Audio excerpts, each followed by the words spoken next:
How's it going, everyone? Thanks for joining tonight. Trust me, I needed this little virtual happy hour. So everybody who's joining tonight, thank you guys so much. I greatly appreciate it. So it's been a long week for me. So just with work and really everything going on at my house, we had some water damage. Not to be Debbie Down or anything on Tuesday night, of course, but we had some water damage, and that's kind of turned into a little bit of a mess here. So I was trying to debate whether or not I wanted to do anything tonight, just with everything going on. And I figured, if nothing else, to maybe sit here, kind of chew the fat with you guys a little bit on a Tuesday night would be probably a good thing for me to kind of break up and just kind of get away from all of that. So we've got new flooring going in the house from a water loss we had a couple weeks ago. So it's been a lot going on. And like Jason, like we were just having a Patreon only thing. And it's one of those things where all of the channel stuff and the travel and all of those things starts to kind of catch up a little bit. And it can get to be quite a bit in a hurry. So you have to really kind of step on the brake a little bit and kind of step back at times a little bit, just to not let this stuff totally consume you. So, but I appreciate everybody for being in here tonight. Hopefully everybody's got a nice little pour. I'm sure there'll be a few more people coming in as the stuff goes. So I know the Bourbon Junkies, I think, are going now, which I don't think they normally go at 8 Eastern, but I thought they went an hour after I did, but maybe they had to switch a time or something. But and then tonight, I'm going to open this thing up here shortly. So if there's anybody who wants to jump in and join me, I'd love to have you. So if there's someone that wants to jump in tonight and just kind of chat, shoot the shit a little bit. My biggest thing right now is going to be trying to figure out what to pour. So let me just go back and say hi to a few people that were in here early. Sugar Kitty was in first. Top Dog, how's it going, buddy? Hopefully you and Renee are doing well. So Bourbon Neophyte, how's it going, buddy? Let's see what we got. Kitty again. Leslie, good to see you. Top Dog again. Who else we got? Mark Mace, good to see you, Mark. Adam Henson, good to see you. Christopher David, Chris, good to see you, bud. Adam Henson, good to see you, bud. John W., good to see you. All right, I'm all caught up. So yeah, if there's Hendo, how's it going? So yeah, if there's anybody who wants to jump in, Dougie, how you doing, bud? Randy Dickerson, how's it going? Matt, good to see you, bud. Yeah, a few kind of new names, so I appreciate everyone. There's a True Man. We were just talking a couple minutes ago, so I don't know if Jason's still going or not, but yeah. So I will open this thing up here. Let me just I'll kind of just go over a few things here a little bit, but. So what I'm trying to figure out right now is, as you guys can see, so part of Patreon and just kind of involvement with a little bit of the Found North stuff, what I've decided to do tonight was extend basically a virtual spot for you guys. So I will send out to you a tasting kit that'll all be done through Zoom. So you guys will have an opportunity to get, it's either 4 or 5 samples that will be sent out. So if there's anybody, and I would say anyone who is interested in this at all outside of this, let me know. There's a few spots. There's only going to be 20 that are going to be available. And then at that point, we're shutting it down. So I know there's still a handful left, but I wanted to extend something at least to you guys tonight. So if there's anyone who is interested in doing a virtual tasting of Found North, I would highly encourage somebody to be part of it, because it's going to be, if you haven't tasted some of the older stuff and the newer releases, which this is batch 5 and 6, these will be in there in addition to an actual single barrel that they did. I believe it was their first one, so I think they're calling that batch 1. So if you haven't been able to try that, that will be in the mix as well. So a lot of really cool things. That'll be a fun one. That'll be Thursday, March 30th, I believe. So not many spots left. So if anyone's interested, get yourself in the mix right there. So love it. Love to see a little Boston in there. Good to see. I think that's I don't know if that's Beans or not, but awesome little guy right there. Let's see what else we got. So yes, I would agree, Adam. So Found North is awesome. I think it's, again, a brand that doesn't get nearly the recognition. I understand why it doesn't, but again, it's something that when you try it, I mean, this batch 6 is absolutely incredible. It's just doesn't matter if it's bourbon, rye, Canadian, it doesn't matter. It's just an incredible whiskey. And then their wheat whiskey, or their wheated finished Canadian rye is crazy good too. So anyway, what should I pour here? What should I pour? I'm going to go. I don't think I had any of this while we were on the live stream, but we just released through Mash and Journey Whiskey Club our natural barrel stuff. And this one I'm pouring right now is the rabbit. So this one was a sneaky one. We called it rabbit out of the hat. So because we wanted another one because Presto was a short barrel and we wanted to get more for the group. So we asked for more samples and they were nice enough to send us those. And thus we ended up with the rabbit. Fantastic bourbon. So cheers to you guys. Thanks everybody for joining tonight. Really, really appreciate it. It was something I just needed to be on here. And if nothing else, hey, I appreciate you just sitting there and listening to me ramble on. But I will here in a couple minutes, I'll drop the link for if anyone wants to join tonight. So, but cheers, guys. I appreciate it. That's one thing Nashville Barrel Company really does. They get some absolutely fantastic barrels. We've sampled a lot of the 8-9. I don't know if we had a 10-year or not, but we had a lot of those older ones, slightly older, but for whatever reason, those 6-7-year bourbons that they've got really hit our palates like perfectly. It just, there's something about them that really resonates with us on those. So, but yeah. Let's see what else we got here. Hopefully I didn't miss anybody here.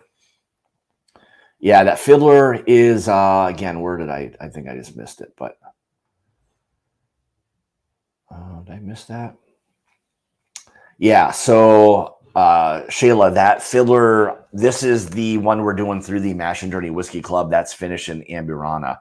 Second fill, which is good. It's not overly done because some of those Amburana can get so like cinnamon churro forward that they're, for me, like almost kind of undrinkable. So anyway, but yeah, let me drop the let's see here. Let me drop the invite here. I'll copy this.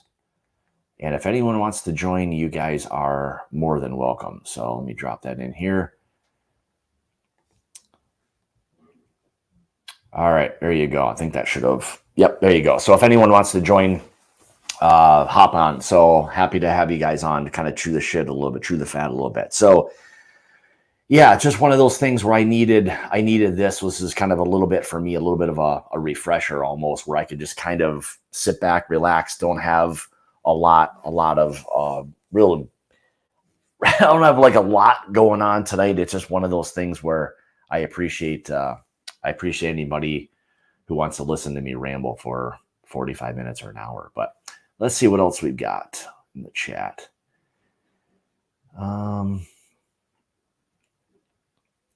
Yeah, and if anybody has any questions, then fire away. So Nathan, good to see you, brother. What's we got here?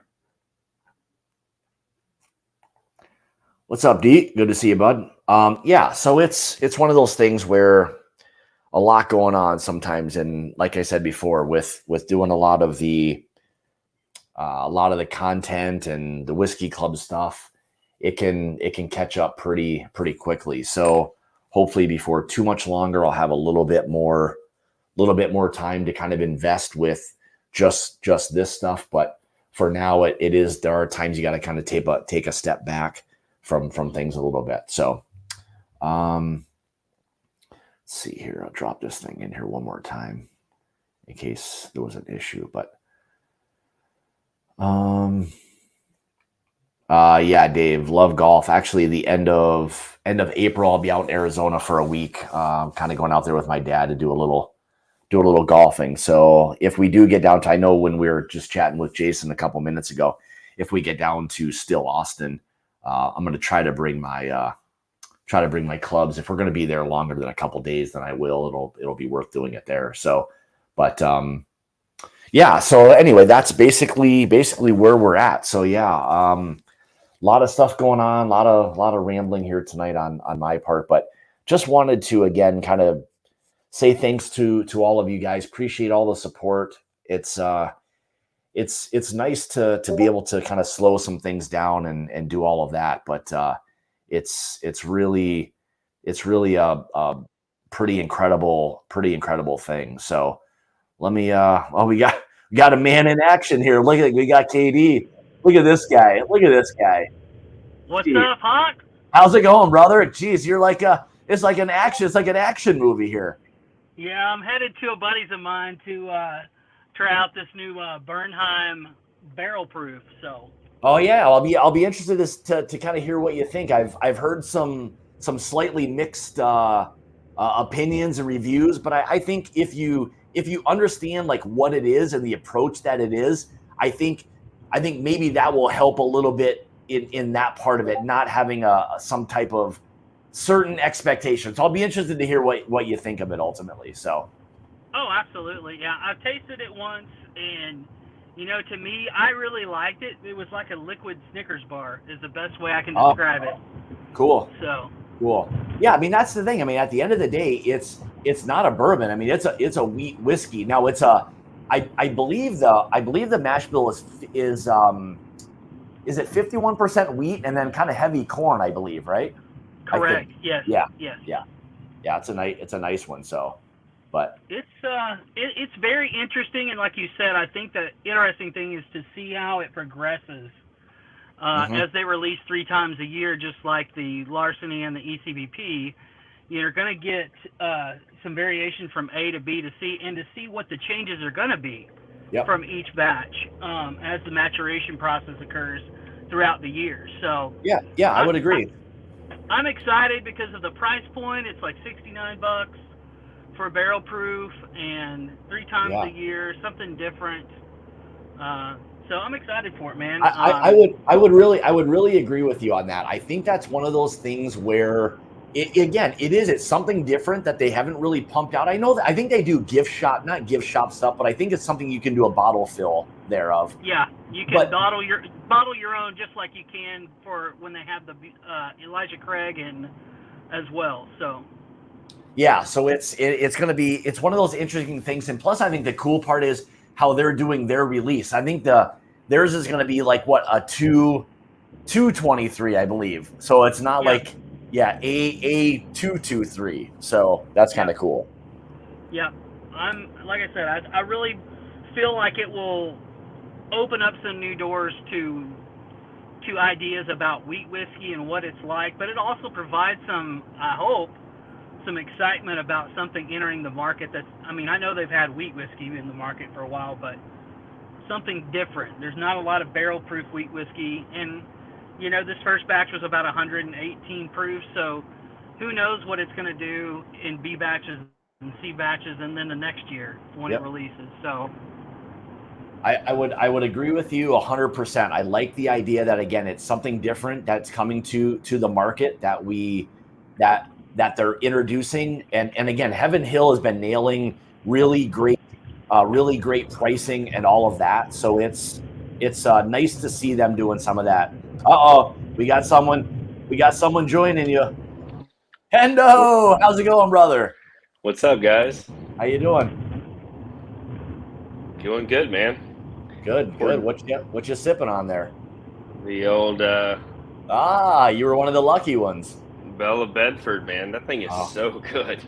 it's really kind of cool because it's got that slightly different, I think a little older rye profile that I don't think everyone's totally, that I don't think everyone ultimately gets a chance to try very often.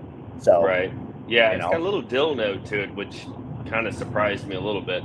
Oh, you get dill on yours, hey? I do on this one for sure. Oh, interesting. Okay, I wasn't getting much or any of it. That's usually for me in rye something that's fairly like off-putting, but right. Maybe it'll tame down a little bit. That's what I remembered was you didn't like dill, and so I wasn't expecting it, but I get a little bit in that one. It's really, really good though. Interesting. Okay. Lots of age on it. I love rye when it's cold. and it's cold here. So yeah, I had told Scott that. Yeah, I told Scott that the best way that I came across it was like it's a rye drinker's rye with a bourbon drinker's finish. Yeah, that's a good one. Like exactly. Yeah, it's a fun one. I mean, when we got a chance to try it, because that bottle is actually, I think, I don't have mine by me, but if I remember off the top of my head, like 10 and a half years actually. Yeah, So, right at it. Yeah, had a kind of a cool profile. I asked him, I said, hey, once you when you have some 11-year stuff, is there any chance we can do another pick with you? He's like, oh yeah, absolutely. So maybe there'll be 11 years or something. We'll see what 6 months will do to something, but we'll see. So who knows? Yeah, I get slightest bit of dill, but it's super sweet and like Kelsey was saying, it's got that bourbon finish on it that's just so good. That's kind of a good call out. I don't know if I was thinking about it like that, but I can see definitely where you guys are coming from on that. I think it's got that profile, and I think like my analogy would be that it's just super drinkable. It's just really easy. Again, I think it's a whiskey that I think you could give to a lot of people that don't like rye that may really ultimately enjoy it. So, I don't know. So we'll see. So, let's see, what do we got here? So, how's it going, Kronzy? Good to see you, brother.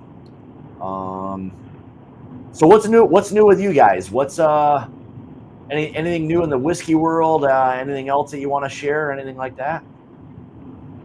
No, we've got Kelsey's the busy guy. Yeah, we've got a Perry coming on tomorrow night. So if you guys can tune in tomorrow night, Perry from My Bourbon Podcast is going to be on, and it is going to be a freaking hoot, because if you've ever been around Perry, he's the one that's going to make you freaking laugh, and he has the best laugh of all time. I love listening to that guy talk and laugh. It's so much fun. That he does. Yeah, I wish Perry wasn't so shy though, right? Yeah. Jeez, if he would only just say a little bit more, at times. But no, Perry's a great guy. Yeah, for sure. Yeah. What about you, Hendo? Any pick up any new bottles? Anything you like, dislike? Anything like that? What do I have that's new? Hold on a second. All right. Yeah, I figured you must like the new. Oh yeah, so I've been seeing a lot about this. So what's the deal with that?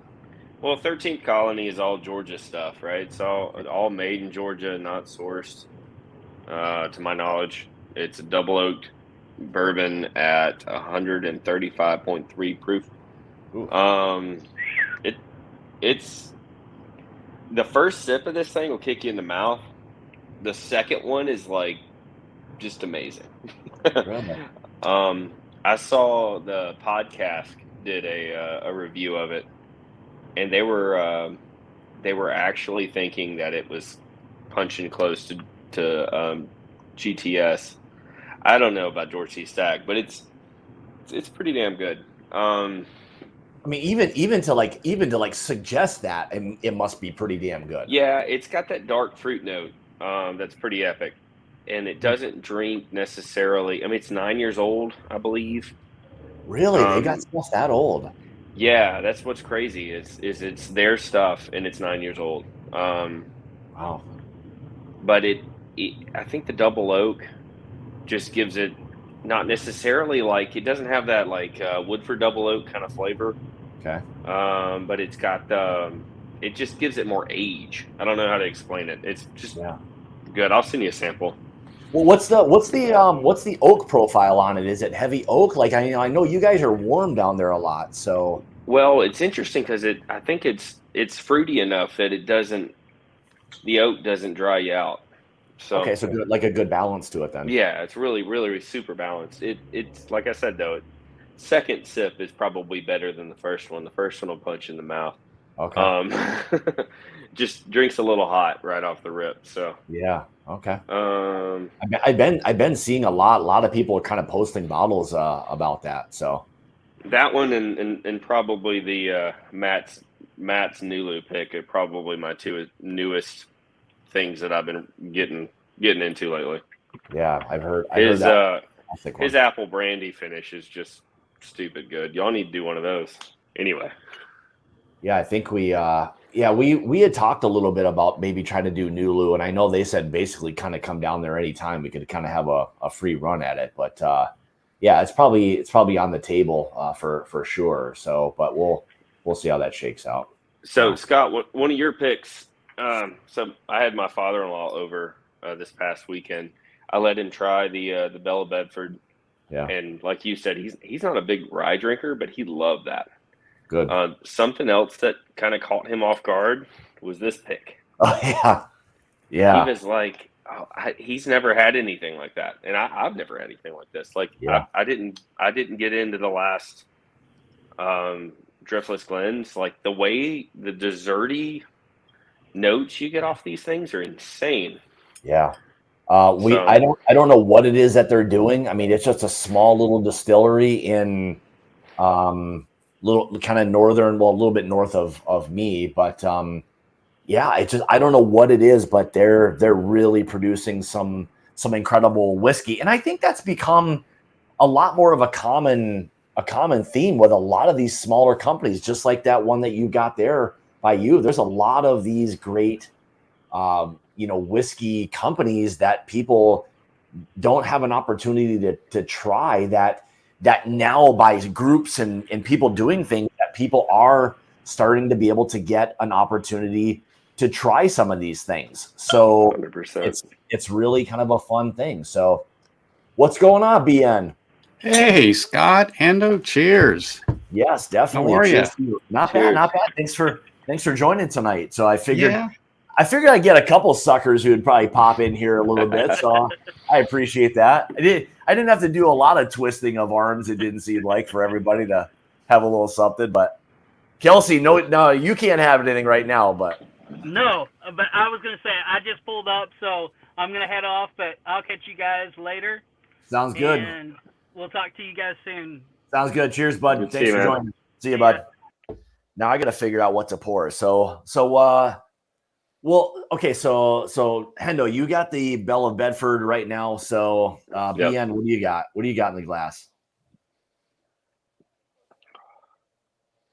Turn this sideways so it picks up better. I didn't hear you, Scott. if Oh, you were I was going to talking. say, what are you sipping on? Actually, I just poured something local, and I know you guys have heard this because I'm out in Las Vegas.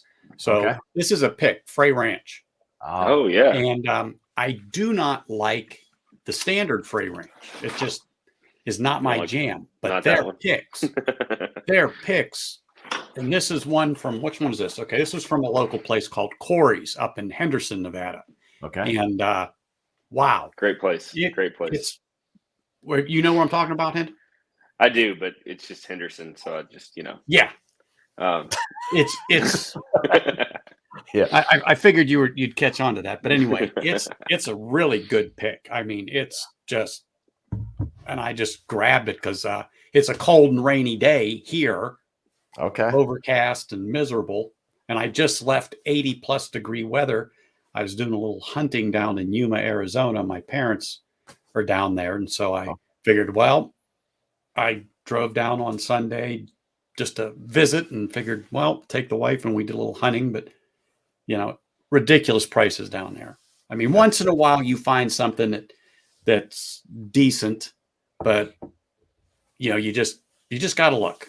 You got to look. That's exactly it. Sometimes you never know what you're going to run across out there. I mean, sadly, it seems like it's more the opposite of that, where you kind of go in, you see, if you ever go anywhere and see like a bunch of really highly allocated bottles, you may as well not even look at the price, because they're just crazy. And sometimes you see these people, post pictures and it's got all these things just sitting on the shelf, and you don't The even need to museum look at the pieces. price. Yeah, exactly. 100%. Yeah. No, they were that's how there. it is here.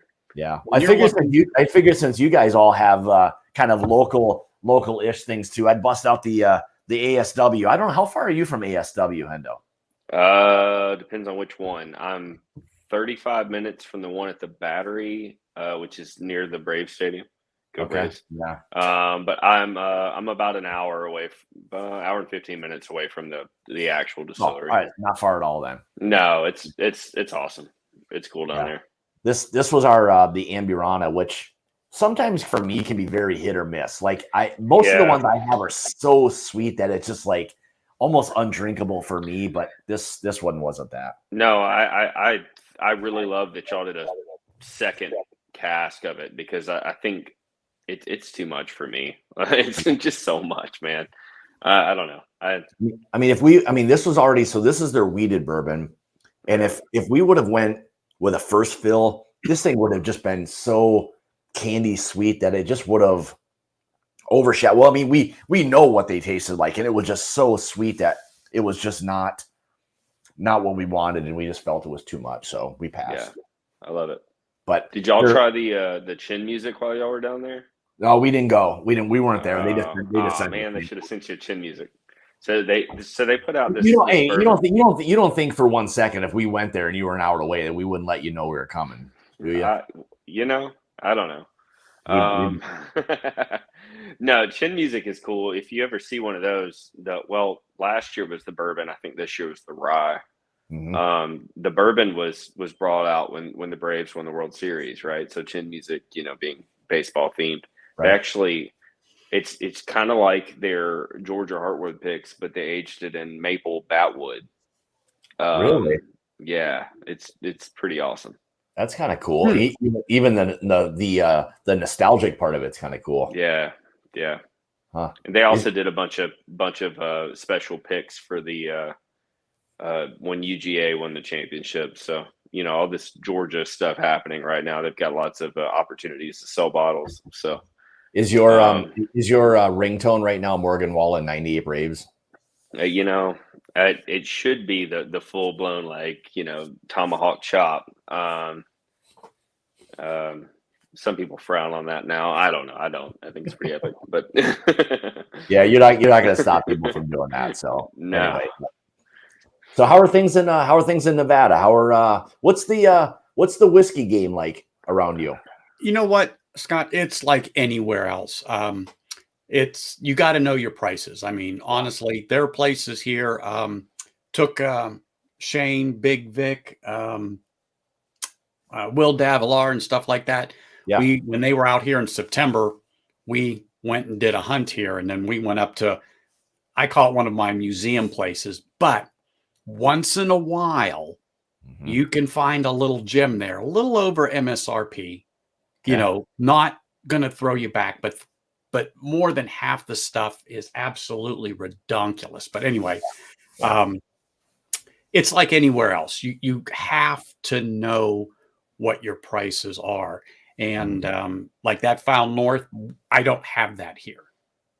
I have to put my feelers out and then, have it show up here, a lot of hand deliveries, but it's not bad if they just dropped some GTS here. And I picked one up. So I couldn't resist it. So is the area you're in, is it kind of a, if you do a lot of business with a liquor store, where they kind of keep people? Okay. So it is a little relationship building. Yes. Going on. I have a local one here. And if anybody ever comes out to Vegas, they are worth the trip. The place is called Liquor Lineup, and it's number 2. So Liquor Lineup 2. It's not far from my house, and really great person that owns it and runs it. And he will get allocated bottles in. And yes, we get them a little over MSRP, but you're not going to get them for that cheap. When I say cheap, let's say at a decent price over MSRP compared to anywhere else. Yeah. And he will let you know when you come in, you get a ticket. Long short of it is you'll get a chance to purchase one of those. And nice. I've gotten a few of those, and I'm fine with the price I paid compared to what you're going to see it for anywhere else, because you're just not gonna get it. No, right. And that's the thing. Even if you're a little bit above like retail with those, I mean, consider yourself lucky, because I mean that's crazy. So it is. I mean, it's like I said, you just got to know your prices, and that's one thing. I always talk about with a lot of people is, what's the price in your area? so I can get a better feel Yeah. of what a decent and acceptable price would be if it turns up somewhere here and I can put my hand on it. Yeah. And I know that's one thing you always have touched on in the couple years I've been, following you, Scott, and stuff like that. And that's what I appreciate, because I want to hear what's happening on the East versus the West, what's happening down in Florida. So when I talk to Cheech and stuff like that, you got to know, if you're in this game as a collector and somebody that has a passion for whiskey, and I don't just stay to bourbon. I like Scotch. I like Irish. I'd say I don't discriminate. I'll drink just about any of it. You just keep your Malort. I don't want that. But you just got to know. And I enjoy the hunt. If anything, I bring my wife along, and she pretty much knows my palate. And if she sees something, she'll bring it over. What do you think of this? Or what do you think of that? And sometimes I tell her, oh yeah, hold on to it. Or yeah, put it back. Yeah. Put it back. Good one. That's kind of the name of the game right now, is kind of understanding what it is you're kind of looking for, what you're hunting, and all of that. And you kind of know when to pull the trigger and maybe when to take a step back. So, but what's going on, Cocktails? What's going on, Cocktails, down there? I see you patiently biting your tongue down there. Just hanging out, Look at your lights look fantastic back there, by the way. Yeah, they do. It looks awesome. How long did it take you to do all that? The lights, I did them. I bought everything on Amazon. It wasn't a kit. I bought everything separate. It took me about 3 or 4 days. Oh, geez. And I wanted to hide all the wires and stuff. I mean, you really can't see where the wires are. Yeah. So that was the whole idea. And I would the warm white, the yellow glow, like the top one is. Yeah. And the wife was playing around, and she found this and said, "You're not allowed to change it." So I think it looks good. Yeah, it looks really good. It it's just a matter of just doing it. I kept hemming and hawing about. I did the shelving about 2 or 3 years ago, and I just said, you know what? Let me just get it finished. Yeah. That's why I finally finished it up. Sometimes it's just a matter of doing things. I probably would have lost patience after 3 or 4 hours, let alone 3 or 4 days. So, no, well, you know how when you do something and you go to Home Depot, you pick everything, then you realize you're missing something. Yeah. Unfortunately, when you do Amazon, it takes 2 or 3 days to get what you order. It's true. So, and then I had something that didn't work right, so I had to send it back, and I had to send something. But I'm really happy with it. It's turned out really pretty darn nice back there. I'll tell you that. Thank you. And the just a shameless plug. Well, the nice part is that it's not like overly obnoxious. Like, it's not like big old bright lights. Like it looks soft to like look at it. It looks like it's kind of soft. Well, you're able to, I could have it super bright, and then you need sunglasses, and then it'll bounce off this 5-head of mine, and you guys will be blinded. Yeah. So what are you sipping on? Anything? I just finished Cedar Ridge Double Oaked.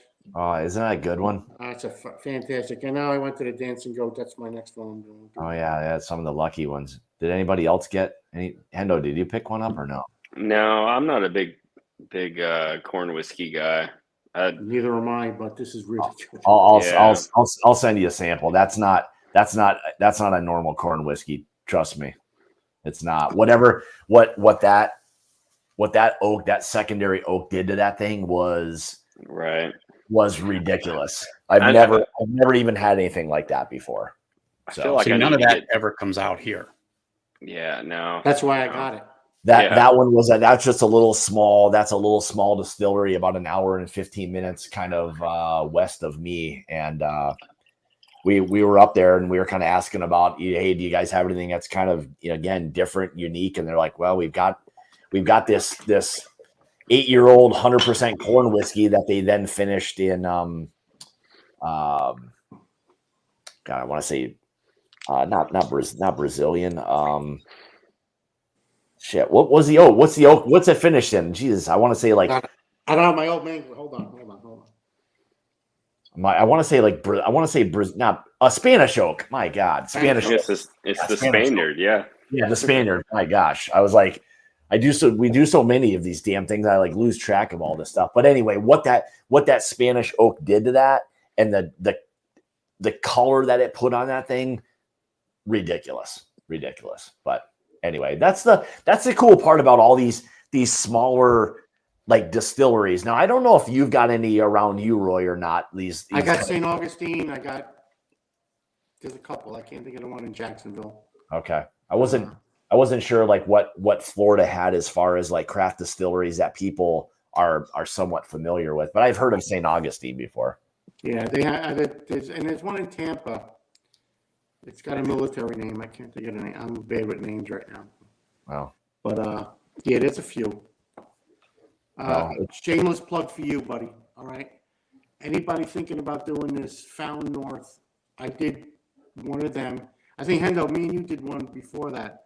Yep, I'm doing the Found North one too. Yeah, so. if you're on the fence of doing it, I'm telling you, it's a lot of fun. It's personable for 20 people.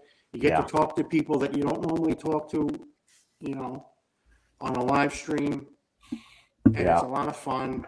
So if I'm going to hold off, Scott, until I've done the Found North one the last one. Yeah, this one will be. I appreciate you saying that. This one will be, I think, batches 3 and 4, 5 and 6, and then one of their single barrels, I believe, is what I've got. So it's going to be, and I say the same thing. It's hard to sometimes either convince or express like what these whiskeys are, because it's a Canadian whiskey, and I think people have a preconceived notion of what that is. But in my opinion, this is on a whole other scale. It's the best of whatever they do. It is really good. I think I called it, and he liked I called it a conversation whiskey, because you sit around with 3 or 4 of your friends and you're trying to figure out what the hell you're drinking. Yeah. And it's delicious. And if it's, if you don't do this one, the next one you do, if it's not Found North, it's just a good communal type of thing to do. I think what I'm going to do is, after this, I've kind of been talking with the guys at Driftless Glen about doing something. So I know we've all done picks, but I want them to be able to send out, or me to send out, things that they have that they don't release to just about anybody. So we'll be able to get some. We'll be able to get some really kind of cool things. They did a wheated bourbon not long ago. They do a port finish. So there'll be some kind of cool things that they'll put together that I can then send out. Now that'll maybe be sometime in April, maybe May, something like that. I thought the Barrel King one was just unreal. I mean, we got to taste stuff that nobody's going to taste. I mean, that was stupid good.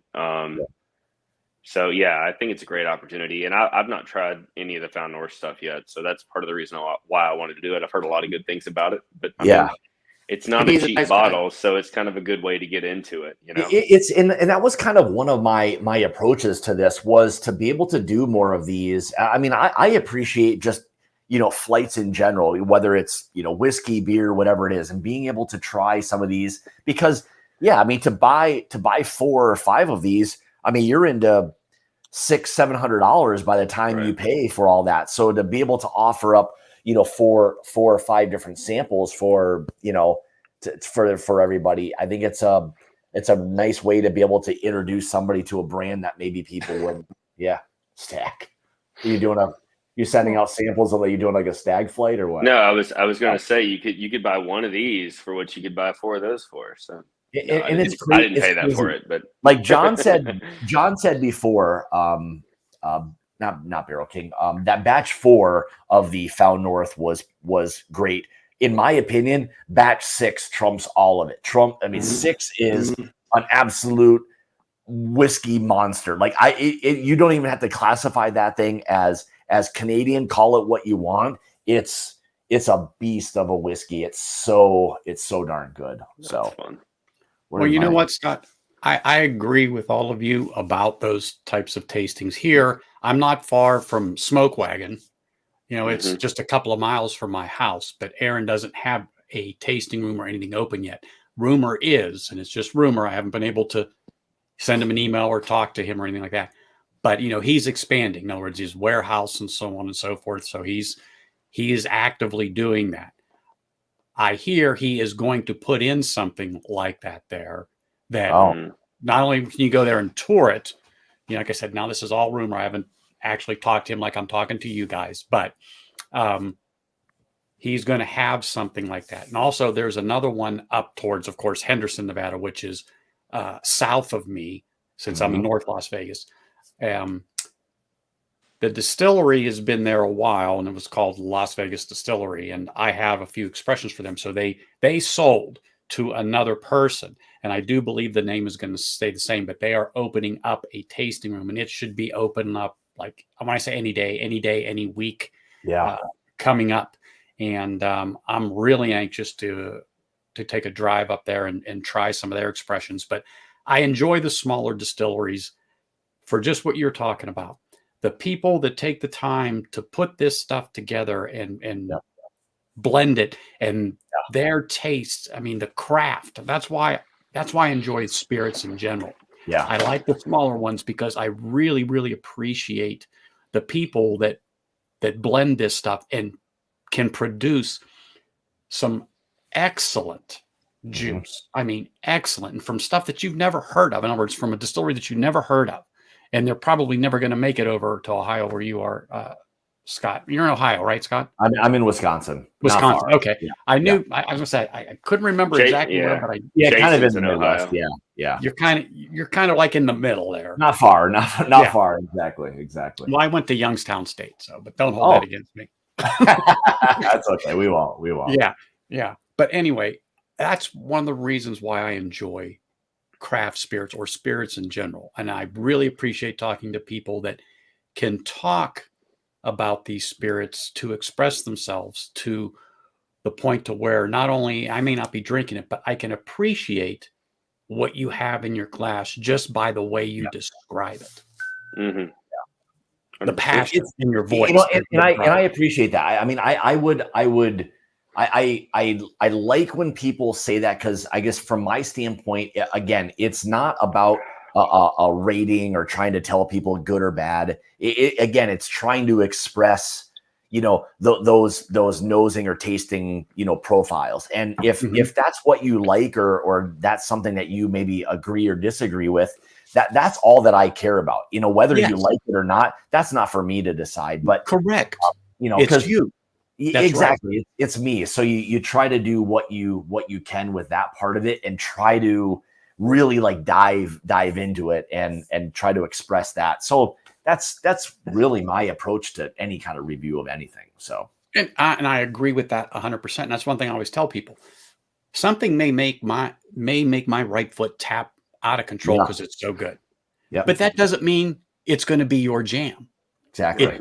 Okay. I mean, we've all had things that they're good, but you know what? I'm not running out and buying a backup of this. And one of the ones that people ask me about is the Offerman, the new one, their charred oak. Mm-hmm. I just am not a fan of it. It's good now that it's sat a few months. Yeah. I got mine back in September, and I was disappointed at first, but now that it's had some time to sit, that char kind of settled down a bit, if you will, and it's palatable. I will drink it, but I did not run out and get that second bottle like I did the Guinness.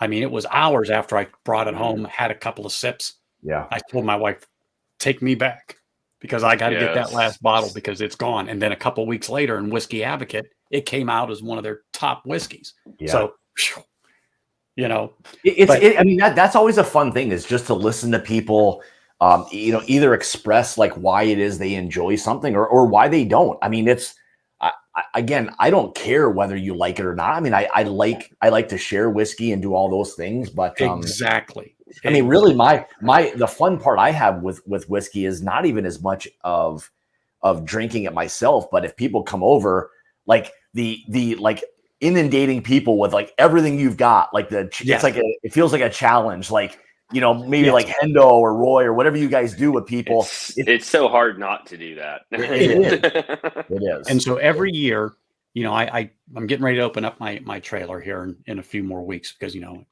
it's warm here in there. So I go up to northern Nevada and we'll open up our trailer. But there are some people that come up there and they're working on their masters and other thing. They're wildlife biologists and they work for the state. So, I will bring a bag up of 6, 8 different bottles. It could be scotches, it could be rye, it could be bourbons, it could be American single malts, stuff that I know they're not going to get. And I just pour and Yeah. pour. Mhm. And I give them different experiences. And I tell them, just, I don't care if you like it or not. I just want you to experience it and then tell me. And I don't say anything because they always look at me and go, well, what do you get? And I go, I'm not saying anything. I want to hear what you have to say. And Right. I love doing that. And I talk about that with people all the time. I go, that is some of the best time I have, is just letting others experience this stuff. You know, it's for me again. Like you, I mean, it's more fun probably for all of us. Honestly, we drink so much whiskey that getting the person who comes over who doesn't either know or isn't jaded somehow by this industry, you're like, man, this is going to be an awesome challenge. Now, what can I give them that maybe they don't even know that they either like or don't like? And it's just exactly like, now they got 20 bottles and they've Right. tried all this stuff. Right. They're drunk as hell because you've like damaged the hell out of them. But it's so much fun to be able to find that one person who just, Especially when you hear what they do like, and then you could look at what you have and go, I might have something for you. Try this. exactly Yes. Right? yeah. exactly. I don't know, Vic, if I'm the ambassador or not, but what I will say is when there's something I really enjoy, then I can totally get behind it. And again, I think what Nick and his brother are doing with that brand and blending Canadian whiskeys is unlike like what the American style way of like doing things are. Like, you really have to know what the hell you're doing when you're blending Canadian whiskey, because it's all distilled at 100%, whatever the grain is. So you got to take all these percentages, put them together. It's not like a standard mash bill like we're used to. It's a really interesting process. And then they do all these different barrel age. I mean, it's just crazy what they do. And I mean, even at whatever, 125 or 150 bucks, it's like, man, there's a lot of shittier whiskeys that we have here that are 150 bucks that, Oh God, yes. And he's such a nice guy. He's So really, nice to really talk. good guy. He knows how to run those things that you And pull off. he's passionate about that. Yeah. You can tell when he talks about it, how he really enjoys all that. So anyway, And but see, that's what's exciting about listening to somebody like that, Scott. I mean, Yeah. when you can see it, not only in their facial expressions, but you hear it in their voice as they describe how they went about and they came up with that blend or that particular stuff in the bottle. I mean, you know that they're into it by just their reactions. And I just enjoy that. If you listen to Nick for 2 minutes, you'll hear all of that. That guy is as passionate about what it is he does. He's fun to listen to. Yeah. Yeah, it's absolutely ridiculous. So there's definitely people you want to like support because they're into it that much. It's like as long as the whiskey's halfway decent, I'm in. Because he's sold me on it. It's one of those deals. And again, I think this is a lot like, and Vic, I'll say this to you or anybody who wants to participate. It's a lot of what we're discussing right now about us enjoying sharing whiskey with people where it's a challenge, where this is the same thing where it's like, man, you just want someone to try this thing and understand on what level these whiskeys are. Like, this isn't just old Canadian whiskey. There's a lot more that goes into what it is they're doing. And you're part of the show. And you're part of the show. Yeah, this is all live. And it's all live with him on there. So it's interactive. Yep. You have 20 people. And even the people that don't want to speak finally come out of their shell and start talking about it. And that's what's really cool. Yeah. People who normally don't say anything, that are lurkers in the background. Yeah. And everybody, by the end of it, 20 people are talking about what the 4 or 5 samples you just spoke about. That's exactly it. That's exactly it. And that's part of these tastings. I know oftentimes you start out and everyone's a little bit kind of reserved, and I get that. Mm-hmm. And then by the time you get through 1 and you're kind of prompting people, you get to 2, the whiskey's taking effect. People get a little more chatty and all that.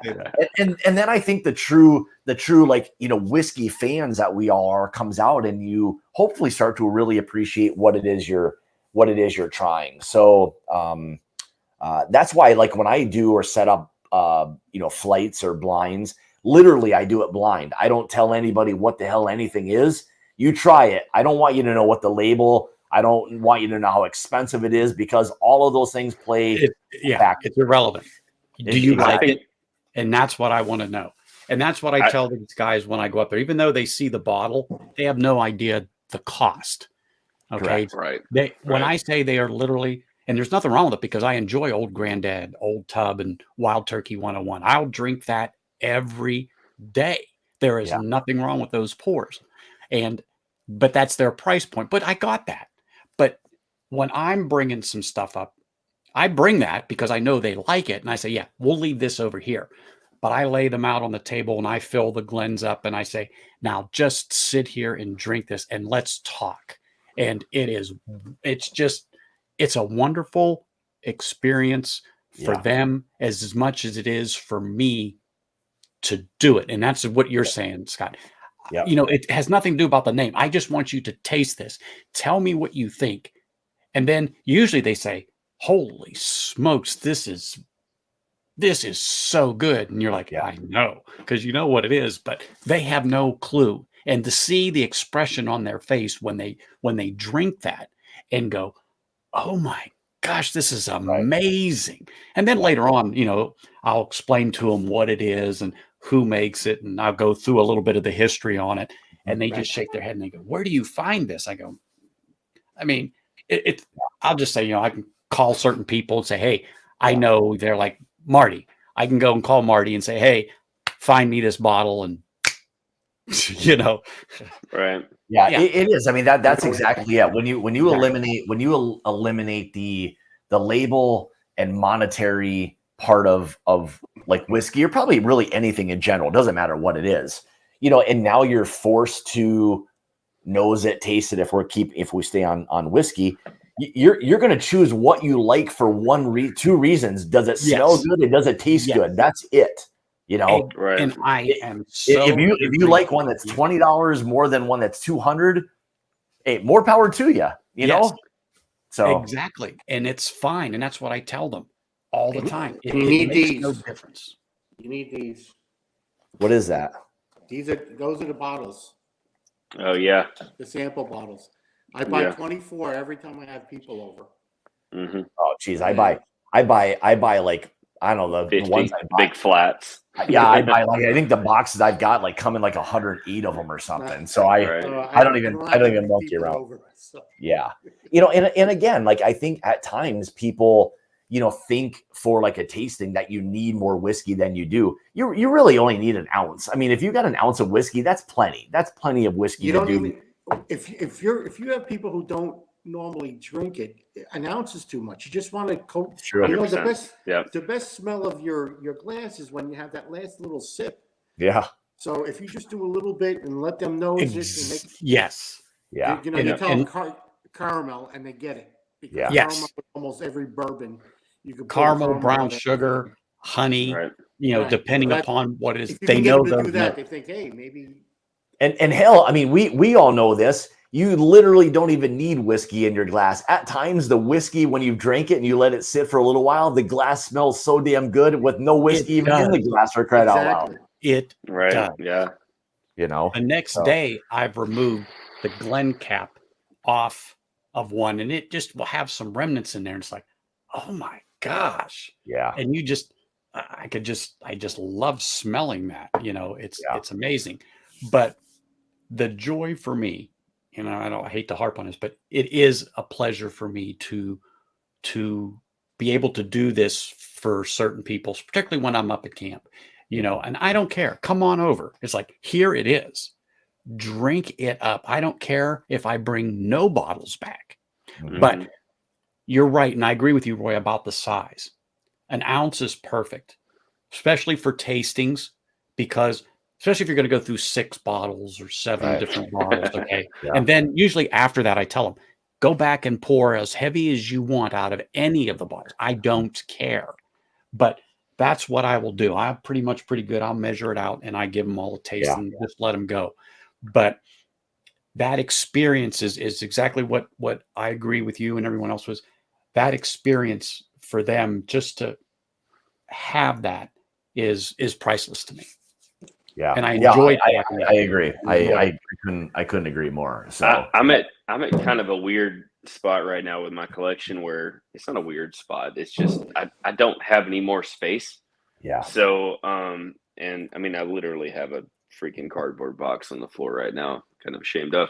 My wife reminds me of it every day. But it's one of these situations where I don't buy everything anymore, but I buy things that are interesting. And exactly. and We don't and have the what's FOMO. yeah, and it's I did buy Stag 18, but okay, whatever. But um if I'm looking at bottles, I want something that's interesting that grabs my attention. That's like I'm sipping on this now. This is the Chattanooga Chattanooga. cab finish. I Mhm. just I'm picked that as up. close to Atlanta as I am Chattanooga, where I'm at in North Georgia. So, I Chattanooga's really interesting to me. It's really cool. This is actually really different than I typically drink because it's more. This is an American not single malt, but American malt whiskey yeah, instead of a bourbon. So it's a little different than I typically do, but I like to try different stuff. But so, stuff like this, stuff like Seagrass, stuff like, the Four Gate stuff or the Nulu picks or, the different picks, Yep. I'm willing to spend my money there Yeah. instead of on, the same old, same old. Yep. I don't own a bottle of 1920 right now, which is insane to me because that's what kind of started my bourbon journey. But you know what I mean? Like it's one of those situations where it's like I'm at the point now where there's so much interesting whiskey out there that's what I want to buy. Exactly. It does make blinds and stuff kind of crazy because people are expecting just straight bourbons. Yeah. And I'm giving them sherry finished or honey finished Yes. or some crazy stuff that they would have never even thought of. They were like, oh, Blanton's or whatever, and you're like, no, like this goes so much deeper than And Well, I mean, I everybody think that's probably where a lot of us are, honestly. Where the challenge of having something different and unique is fun. I mean, that's the part of it. I mean, none of us. I mean, maybe on occasion we'll buy kind of just a regular shelfer, but I mean, we're so far beyond that where you want to kind of challenge your palate with something a little bit different and unique. Where that's kind of a fun challenge to us is trying something that, man, I've had something similar, but now I need to see how that compared to the other one or whatever it may be. Mm-hmm. But yeah, It's why I have this.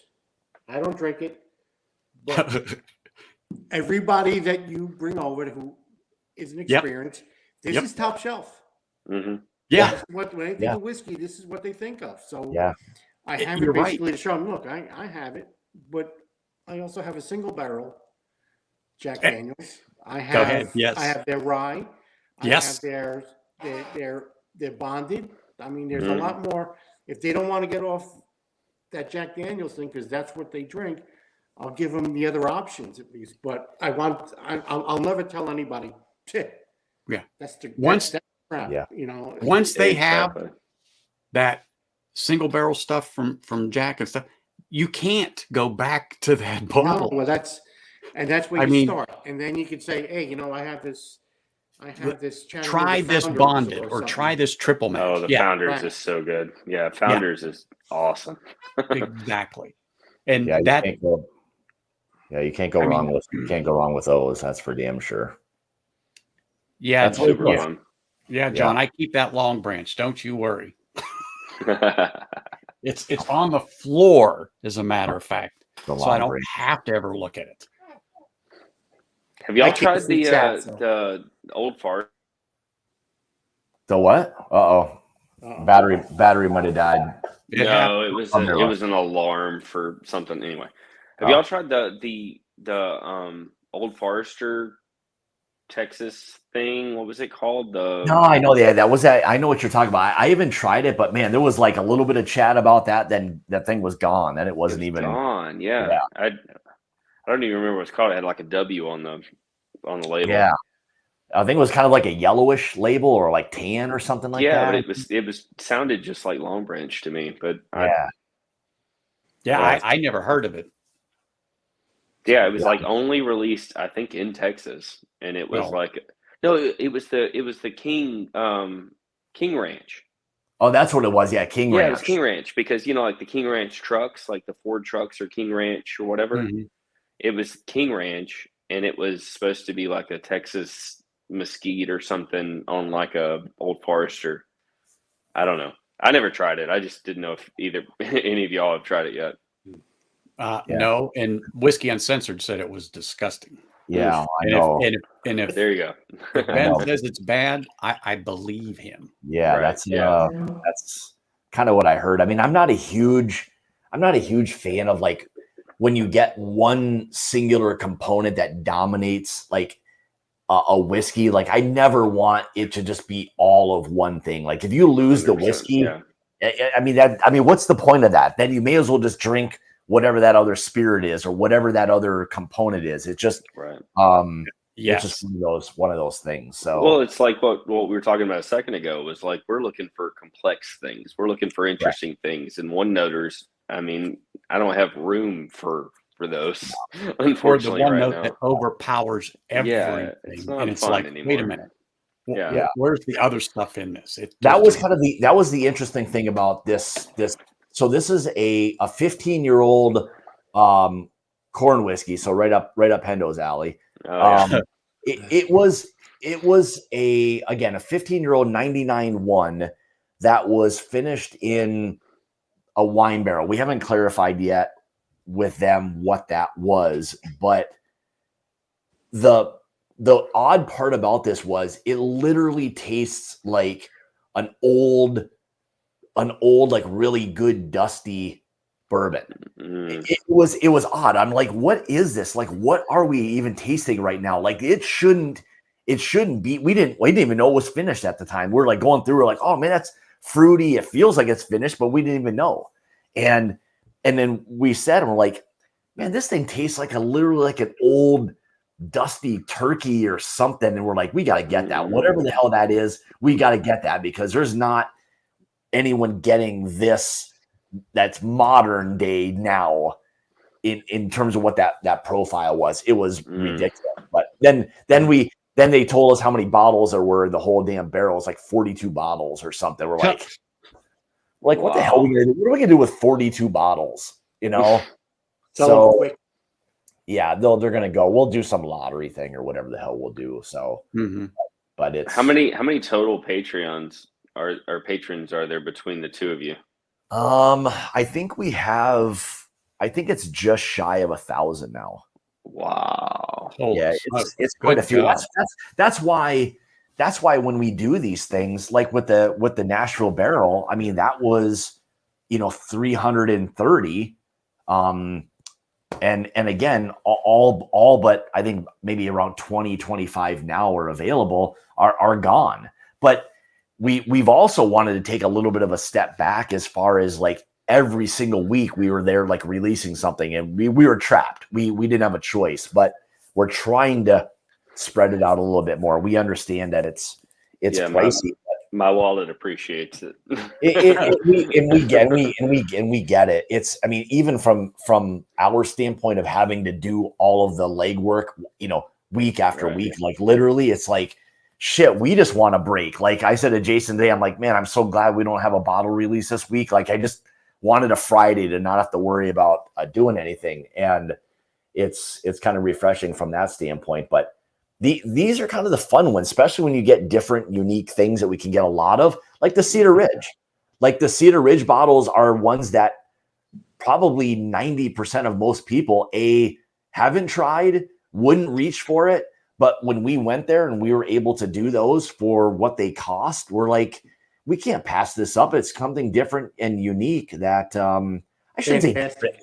I should say different and unique. It's not different and unique. It's just, it's different and unique from a standpoint that not many people will have a tendency to reach for Cedar Ridge if it's even available. So that was kind of what we wanted to do. So the messages I get when I put your bottles up, because Dancing Goat in Northeast Florida to find any of these, like, where can I get that? I said, I'm the only one who's gonna have these. And well, that's where got my first What do you- bottle of Chattanooga, my wife was down there right around St. Augustine's distillery, and she picked up the Chattanooga cask strength for me last year when she was down there. And that's, when she's out and about, that's how I get some of this stuff. Yeah. And yeah, I like it down there in Florida. So, like I said, she goes and picks me up some good stuff. See, I don't even, I have zero patience for any of that anymore. Like, I don't even, I mean, honestly, if I even go to like a liquor store, which I barely, if I do, I just go there for like beer. I don't even go and bother looking for whiskey. Like, I mean, I get my just mixers. I get the Rittenhouse and I get the Old Forester 100. Yeah, I mean, by me, the same shit's on the shelf everywhere. I'm not gonna walk in and like have a row of BTAC at retail. Like, that's just not gonna be the case. Yeah, I did a quick scan to see if there's anything that. Oh, okay, that looks different. I've gotten so lazy, and again, I'm a bit spoiled from a standpoint of like all the picks that we release. We get those, so I don't have to go buy whiskey. I just don't. So I'm fortunate from that standpoint. But the Mash and Journey Club has about 3/4 of a shelf. Yeah, that there, the red and the green is all Mash and Journey. So you're gonna pretty soon Mash and Journey. It looks like it's gonna leak into blue. Oh, it's fine. I'm in 3 pick groups now, and between the 3, it's like, I don't have to go anywhere, but it also kind of hurts like the relationships for the allocated bottles occasionally. Yes. But, so that stinks a little bit, but we're getting allocated level bourbons. I mean, the Barrel King stuff, the Four Gates, the stuff like that. I mean, you're not getting that stuff anywhere. So that's kind of what I've told myself is, if I get lucky with an allocated bottle or something, that's great. I got lucky with this Stag 18 that I showed earlier. I mean, these things go for $300 around me, and they sell for $300 around me. Yeah, and that blows my mind. I'd never buy one for $300. This one was on the shelf for like, I don't know, like $100, and that's still way too much. But it's honestly my favorite bourbon. So I was like, all right, I haven't found the last 2. I found this one as cheap as I did, and it was gone in 15 minutes. The final one. So, if it's on the shelf, you probably can't afford it, like y'all were saying. Like, they're $500 plus for that around me here. insane. And then we were just in Yuma, and there was a Russell's 13 on the shelf. They wanted $500 for it. And I found the Russell's 13 earlier in the year, and I could not believe it was on the shelf for the price that they wanted. I was like, you don't know what you have, but I appreciate it. Thanks.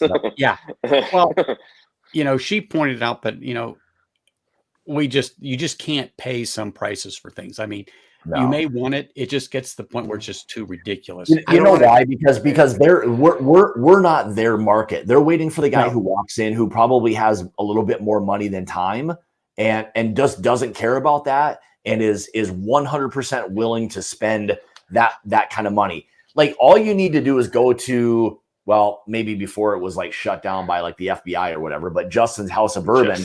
You'd walk in there. I mean, they'd have crazy prices on things, and that goddamn place was packed full of people that were willing to open up their wallets, purses, whatever, for all of that stuff.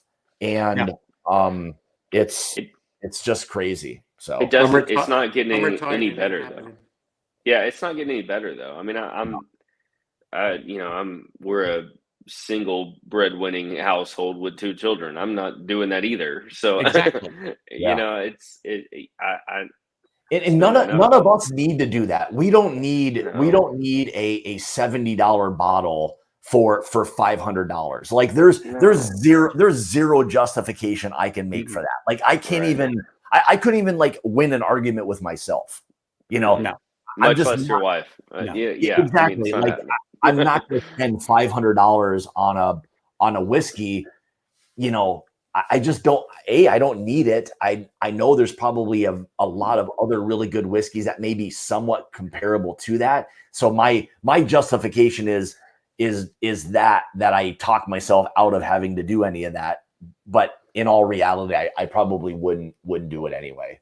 So the only one I have spent a lot of money on not that long ago was the Hazmat Found North. That was that 14 or 15-year-old MGP that was super high proof, where I'm like, I'm never going to see something like that again. So Yeah. I spent $500 on that. I mean, I know I just said I wouldn't, but I'm like, I don't know where the hell you're ever going to. That's different. That is a one of a kind. So I pulled the trigger on that, but it's an experience, Scott. You know what? That when certain people come over that that would appreciate something like that, you're going to say here.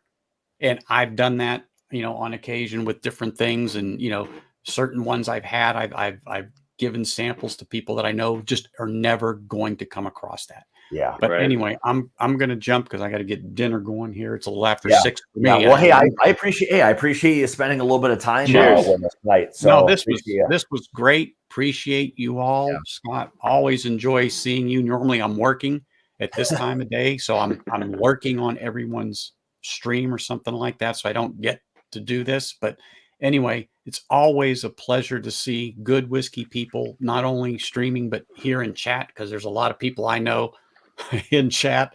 So really is good. So cheers, everybody. Anthony. Cheers, Thank bud. you for Appreciate the it. Thanks for joining us tonight. Cheers, buddy. Appreciate you all. Have a good night. Cheers. You too. So, all right, we'll probably wrap it up here in a few minutes. But if there's anybody else who wants to have an opportunity to win one of the tastings, and even if you don't and you want to be part of it, I know Hendo's going to be in on this one. Roy did the one that we did before this, and I think at least for what they've tried, and they can maybe vouch for what it is. I'll say this. I mean, I've had from batch 1 to their single barrels. Hell, we did a single barrel pick with them. It's not really a single barrel. I mean, it's really a blend that they just finish in another, new charred oak barrel. But if you're interested or kind of on the fence, I'll say with the Found North stuff, I would say for what it is they're doing, it's definitely worth that shot. So if you want or have any other questions, just email me. Let me. I still have the Barrel Kings. I still have a half. Oh, you still have something? Jeez, did you even? I have half of mine too. No, Those are so good. Yeah, and those were good. blind. I'm saving them. Cheech usually comes over once a month. Yeah, and I wanted him to experience that too. So, yeah, well, that was so much fun because it was blind, and you had no idea what you were getting. I mean, They it could have been rye, it could have been anything. Scott, if these aren't sold out, then I didn't do my job, because people got to do. They don't understand what these are like. It was You so get cool. some. It's just one of those things. Like, I mean, I hate to say this. This is going to sound kind of like maybe a shitty statement, but this to me, like in the Canadian whiskey world, would be, man, should I even say this? Yes.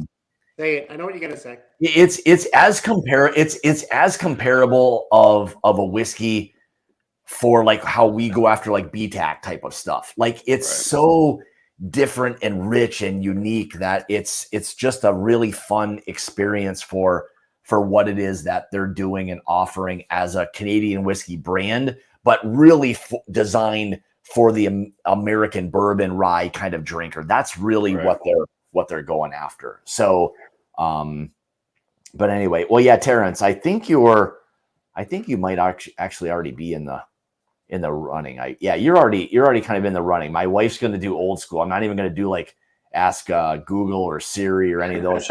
She's going to bring me a name. She's going to bring me a hat with a bunch of names, like back old school way. And I just dip in there and pick a name. So, but yeah, it's a really fun way to try to do it. I want to do more of these. I want to do more of them. And again, I don't know if I'll do this one blind or not, because we kind of have a little bit of an order.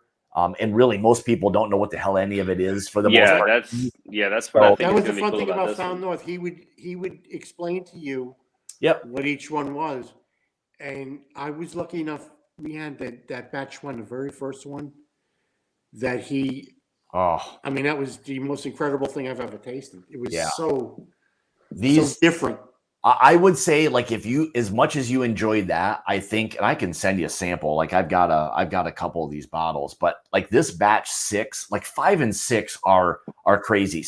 Batch 6 is just unlike anything you'd expect it to be. Like, it's just not. It's so rich and complex, and it's absolutely ridiculous. No, Matt, you're not too late.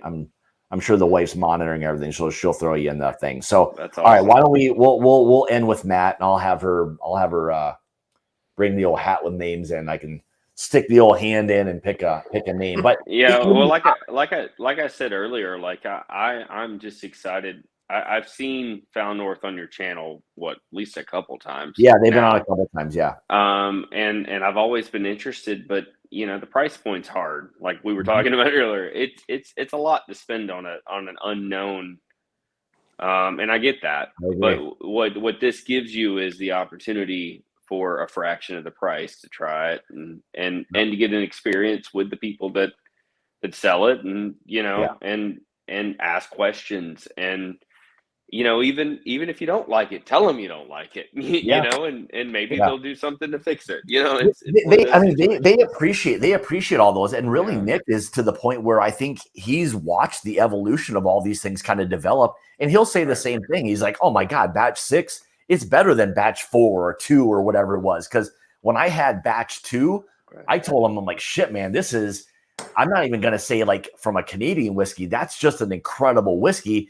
And I said the same thing about batch 6. I'm like, I'm just going to classify this as whiskey. That's a badass whiskey right there, period. Right. So it'll be fun to kind of watch people who haven't experienced it yet to try some of that stuff. So I'm excited about it. And like you said, I'm going to be pretty blind because I've never had it before. So yeah, it's gonna be one of those. Here, hang on a second, Julie. Hang on. I'll keep it. I'll let you pick, so there's no cheating at all going. With Barrel King and almost 20 of your peeps too. So right. Yeah, we're all friends here. So I mean, and with the Barrel King stuff, it was going to be NGP finished in something. So that was kind of like, it needed to be blind a little bit, just to figure out what you were doing. But this is something completely different. So I love it. It'll be fun. And again, this is probably one of those things like the Barrel King. I did that blind. I didn't really want there to be influence for really any of it, because people were somewhat familiar with what it is he's doing. I think there's less people that are familiar with what these batches are. So even if you know what they are, it's still blind because you don't know what the hell any of it is. So, all right, Maddie, you finished. You ended up coming in late, but you secured your spot. So send me an email with your mailing address and all of that, and I'll get the kit and stuff out to you. And for anyone who didn't win tonight, if you still want to be part of it, shoot me an email. Let me see if I have my DM. Did I get rid of it? No, here it is. Just shoot me an email there, and we can get you guys. So basically, it's either 4 or 5. I think it's 5 samples at $65. I mean, that's for it's worth it for $600 or $700 of whiskey, and not have to spend all that money on all those bottles. It gives you a good introduction. It gives you really 2 years of what they've been doing all the way through. So it's a fun way. And time with the distiller, like one-on-one. Yeah. I mean, it's pretty cool. It really just think of a night out. You're spending at least $100 just to go out. I mean, this was and you're spending and you're learning. If you're new to this, you'll learn what you're trying to pull out of things. It's something you'll never see on the shelves. Yeah. It's so worth it. So for 65, it's unbiased. I'm sorry. Yeah, I am too. I mean, it's a lot of fun. Come on, let's do it. And I'll and Vic, shoot me an email when you're done. I'll try to help. I'll try to help a couple of you guys out. I know everyone was in it. I mean, I'm more into this thing for being able to people to try it than I'm worried about making any money. That's not the issue here. I want people to know more about this and be able to have an opportunity to try some good stuff. So you guys can shoot me an email. I'll try to hook you up. And then And then Matt, what was your thing? $10. I'll just knock that off the total, or anybody else who's super chatted who wanted to be part of it, like Vic or anything. I'll just knock that stuff off your stuff. So, Hey, all right, guys. That's awesome.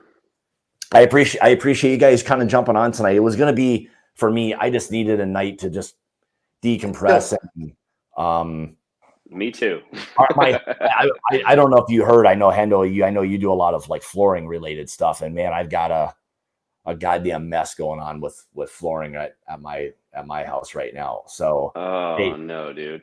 So I won't inundate everybody watching. I'll tell them offline, or I'll tell Hendo offline. So, guys, thanks for joining tonight. And again, like I said, if anyone does want to participate in the tasting, shoot me an email. I'll get with you on that part of it. But more importantly, thanks guys for tuning in tonight, and for Roy and Hendo joining. I appreciate the hospitality. That's for darn sure. So I'll be back next Tuesday, I think, unless I'm out of town. I don't know if next Tuesday I am or not, but I'll figure it out. So guys, thanks again. We'll see you next Tuesday, and cheers guys. Thanks for joining. We'll see you guys.